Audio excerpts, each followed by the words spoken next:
Yo, what's up guys? Welcome back to another episode of Fullmetal Alchemist Brotherhood. This time we're on episode 33. And as far as I know, there are only 64 episodes in Fullmetal Alchemist Brotherhood, so that means we are now officially past the halfway mark. And even though I probably say it often enough, I want to give a huge shout out to those of you that have been here since the very beginning of Fullmetal Alchemist Brotherhood reactions. It's been a lot of fun. I hope you guys have enjoyed my commentary and reactions throughout it, and hopefully the second half will be just as good, if not better. So as far as where we're at in episode 33, I'm pretty sure just about everybody is heading up north. Kimberly is pursuing Scar, Ed is chasing up there along with like Mei Chang and all of them. I'm sitting here wondering who's gonna get there first. Is anybody gonna like run into anybody else on the way up there? Is anything gonna happen on the way going up there that's gonna slow someone down or stop them from being able to go? And of course there's a lot of questions about Armstrong's relative up north. I don't know what they're gonna be like at all, but I'm really excited to see. I hope we meet them this episode.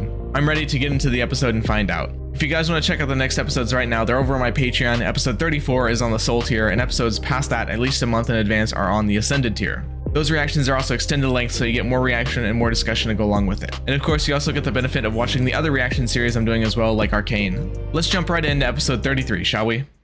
So somebody in the YouTube comments gave me a really good idea to potentially go back and re-react to all the openings, or maybe go back and re-react to my original opening reaction when I'm done with the series to see how my perspective on maybe the things I said changed or on the openings changed. I think that could be fun. Let me know if that sounds like a good idea. I think it could be, I think it could be cool. And I've never seen anybody do anything like that before, so might be unique as well. Hey. I didn't like this opening as much as the other ones, but at this point I think it's grown on me enough to, yeah, I really like it. We're starting off with narration, I guess, to recap us a little bit. Also, this is Father's voice. I don't know if there's any, you know, I don't know if that means anything, but interesting to point out. Yeah, I'm curious who it is that Scar has brought along with him, if that's Marco or somebody else. I think it might be the other guy. Speed would decrease here. I have a report, sir. There was a small boat that was stolen near the river, about 200 meters south of here. Was it Scar? There aren't any eyewitnesses to confirm that, sir. I mean, look into it. Yes, sir. Reporting, sir. If he knew it was Scar, he probably would have opened with that. Claims to have seen a suspicious pair of men who were heading west. Could be our targets. Take a search party to investigate. Sir. Kimberly's thinking hard. I'm not sure yet. On the map, looks like there's a road near here that leads north. There. What is right? It But he stole a boat that passed through the mountains to the north area, but there were too many rock slides, so they had to close it down. Why do you ask? Okay, that makes sense then. They took the boat because they couldn't use the road. I don't know, maybe. There are several other places further on where rock slides have closed the road. I was wondering if Scar maybe caused the rock slide, but that might not be it. Probably been done for a while. For an alchemist skilled in destruction, clearing even this big an obstacle would be a simple task. Sir? And it would be equally simple for him to destroy the face of a mountain to once again block this road with a rock slide. God, I'm so good. Oh, so Send the soldiers north. the northern wall of Briggs. All this snow is amazing, huh? Yeah, you don't get much snow like this back I really home, like that's Ed's for sure. coat. It's kind of sick. Oh yeah, hey Al, do you remember that one really heavy snow we had way back when we were little? Maybe. Trying to think if we saw that at all. I don't think so. Yeah, I remember. We had a snowball fight. And we made a snowman. Yeah. Dude, Ed must have been so popular with the other kids since he could use alchemy. Far north. It seemed impossible. He would easily be the coolest. Yeah, but here we are now. So now what do we do? Yeah, I was about to say, so now what? A little bit of time before our train to Briggs takes off. Why don't you grab something to eat? Okay, so they're not there yet. Not really all that hungry, but I guess we could look. Careful. Wonder if they're gonna run into somebody while they're here. They deserve like a nice peaceful trip until they get there. Unfortunately, no, but we're doing everything we can. There was was a man fitting Scar's description seen at the station one stop ahead, sir. This is interesting because I never Absolutely, sir. pinned Kimberly to be the type to like lead people like this. Was anyone with him? He seems to be kind of like the lone wolf type deal. I'll have the train stopped at once. That won't be necessary. We don't want him jumping off the train again, after all. Yeah, that I wonder what the symbols on his palms mean, All right. From now on, this job is. or if there's any significance. I don't want you people getting in my way. Understand me? Okay, and just as I was making comments about, I don't really get why people, I didn't really see him as a leader. Now he goes off on his own.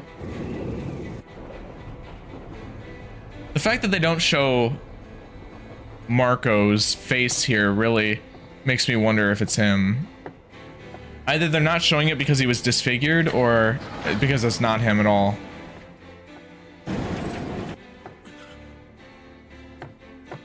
Kimberly would like crash a train, I feel like, wouldn't he? That seems like something Kimberly would do. Uh-oh. Wait, this is kind of really cool.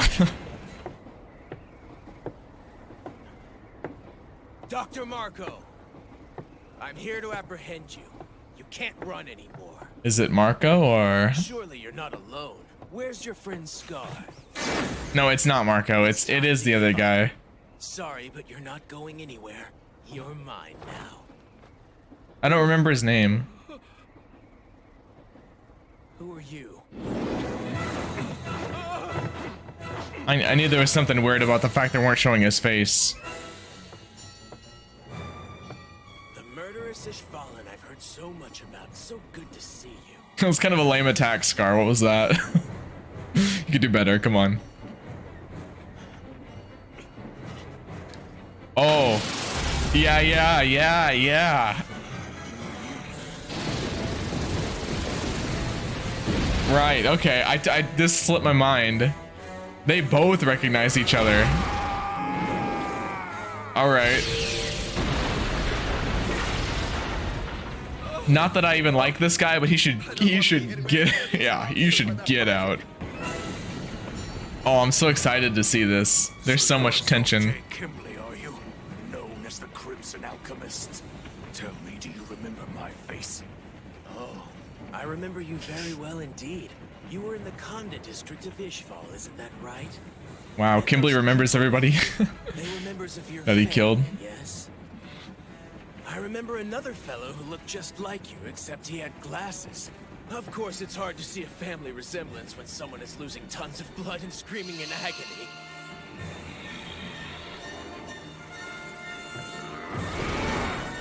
agony. Scar he's not composed, but he's doing better than I would expect him to be. This could be bad. I just got out of prison and I'm still rusty. But he's been fighting continuously since the war. Right. Physically, I'm at a disadvantage. And all this man knows how to do is destroy. Yeah, I really want to see. Oh, Jesus! I really want to see more of Kimberly's alchemy. That was a. Good to know you remember my brother. That was a good throw, Scar. You just as you dealt with him. There's something to it, though. Shame. And twice now. I've failed to kill the same Ishvalan mongrel when I've had him in my sights. It's something to do with blood, right? Because Crimson.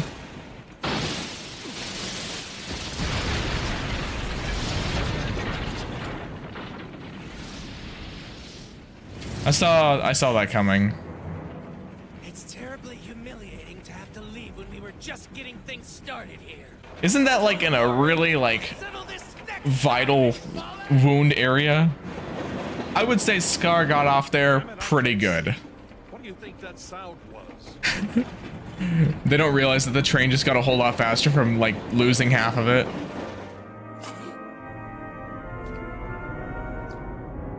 Yeah, that looks really bad. Sir, what happened? Sir! What are you doing? Who said you were allowed to stop? Keep the train going. We're heading north. Okay. Yeah, no problem. Yes. Death. It's closing in. One who spreads death and destruction must accept their pursuits. He will never be far from either.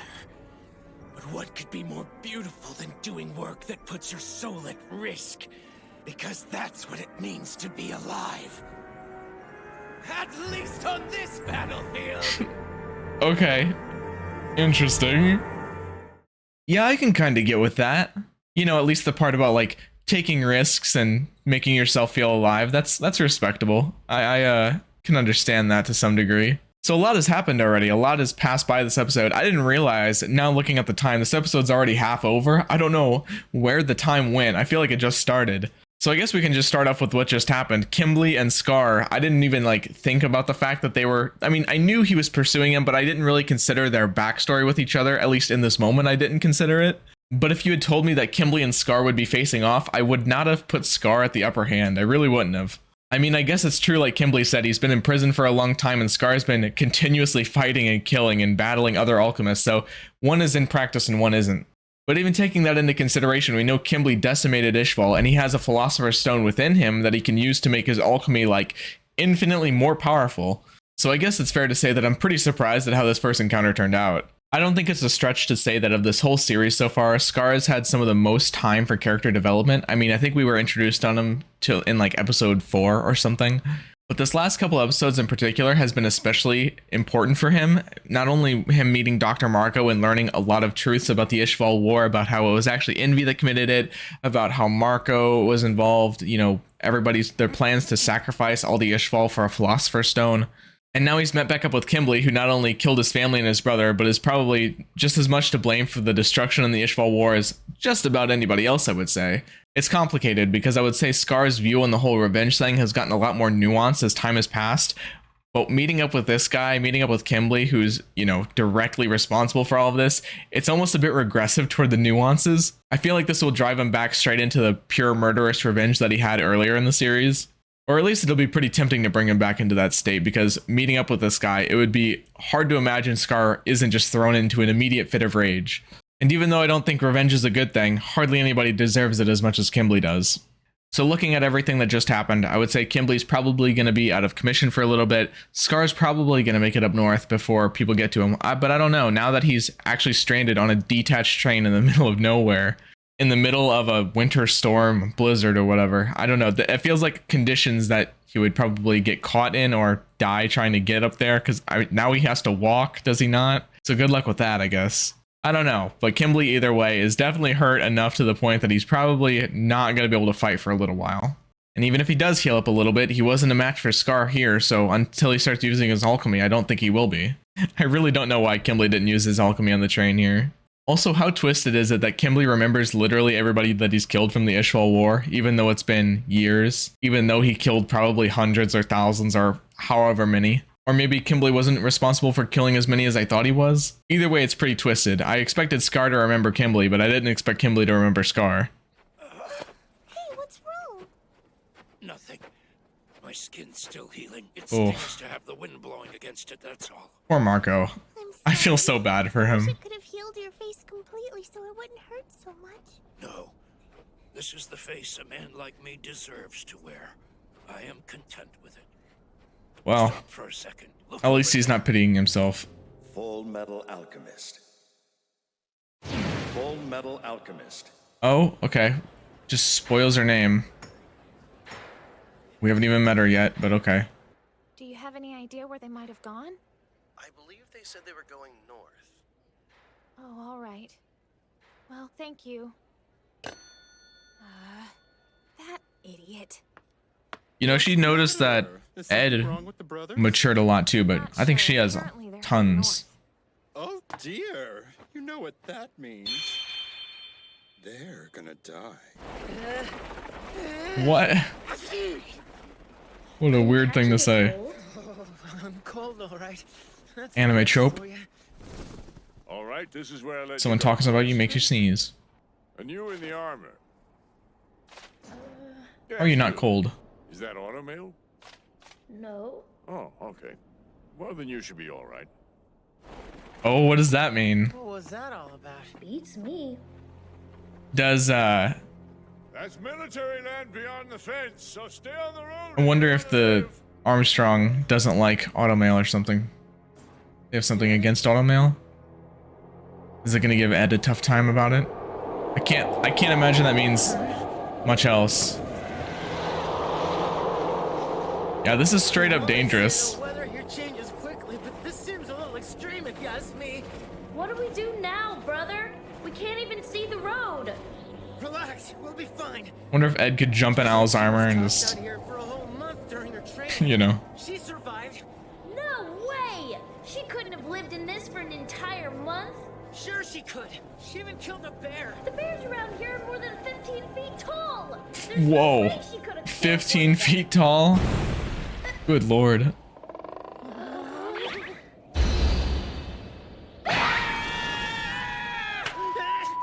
Who is that? Is that...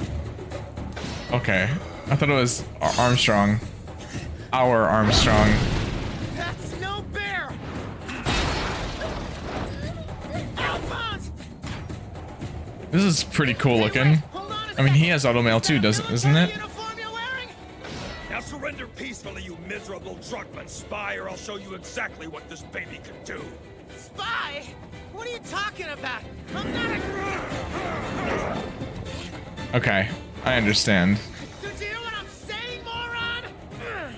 What the hell? It shouldn't be hurting. Something's wrong with my automail. Is it because of the cold or? Brother! You bastard! Listen to me for a second! Your resistance is futile. Is he gonna break it? No way! Stop! Wait! Stop! Your pathetic automail is easy to destroy. No! You got it wrong! I'll destroy your arm! It's not made of the same stuff? Supposed to hurt?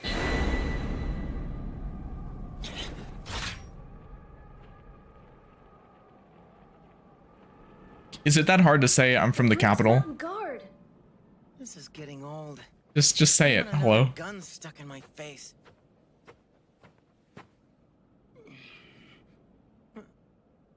Brother. A wall? Buccaneer! Who are they? Yeah, I'm sorry. I didn't see you there, General Armstrong. I apologize for the disturbance. He's got the letter from what can I only assume would be her brother. She doesn't look old enough to be like a mom or something. That's who Major Armstrong wanted us to meet when we made it here? Olivier Mira Armstrong. Olivier. Major Armstrong's older sister. Okay, older sister. Gotcha. They look different. Yeah, she looks tough. Huge. I'll ask again. Who are you? I'm the Fullmetal Alchemist. My name's Edward Elric. Major Armstrong from Central Command sent us here to meet with the general in charge of this post. Now, can you call off your guard dogs? Search them. But I'm with the military! Sure. But how do I verify that? Anyone can That's claim fair. to be somebody famous. He's got the pocket watch. Hey, he's hollow. Ooh. Ah, you noticed. That's a letter of introduction from Major Alex Louis Armstrong. Just read that. Then you'll know you can trust us. It's from Alex, all right. Aren't you even gonna read it? A letter of introduction means nothing to me. I don't put much stock in anyone else's opinions of a person. I prefer to judge the people I meet with my own eyes. Okay, that's a pretty strong arm way of thinking. I almost said that without... forget it. I don't know, I can't talk today, I'm sorry. That's amazing. It's huge. I got so caught up in watching that I forgot I was supposed to be reacting. Enter, Fullmetal Alchemist. This is incredible! That wall is really, really, really tall! Quit gaping like an idiot. Yeah, and was it start always walking there, too? I before mean... I tear your little body apart limb from limb. Yeah, she's tough. Be warned, I won't coddle you because you're children. This is the mountain fortress. They don't need to be coddled. Here, only the strong survive. Not very good guards if they got that close without being stopped. I'm just saying. I mean, they were literally right outside.